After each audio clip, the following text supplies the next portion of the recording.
Um, so I've got a number of questions around this topic that I want to Yeah. hit into today. We'll probably dance around a little bit and come back to things. But like the first thing, like just out of the gate, what's the number one thing entrepreneurs get wrong when they're trying to scale their operations in their business?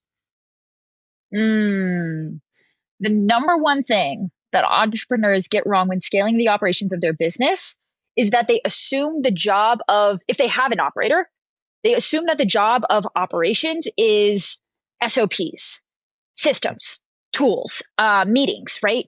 I am the founder.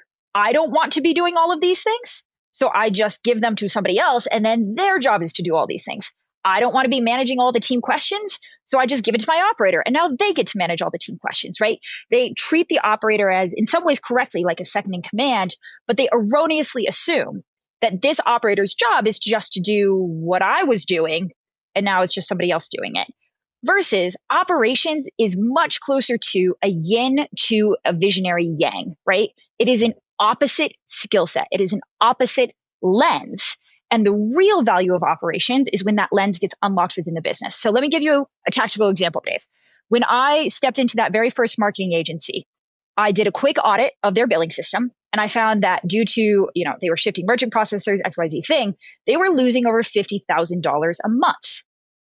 My CEO had no idea, had no clue that that gap was even there because it wasn't his lens on the business. He wasn't focused on where are like the couple of clients that are missing payments and are late on payments and are pausing too much, right? That wasn't what he was focused on. He was focused on what's the next product we can launch? What's the next offer we can create? What's the next revenue pillar we can build?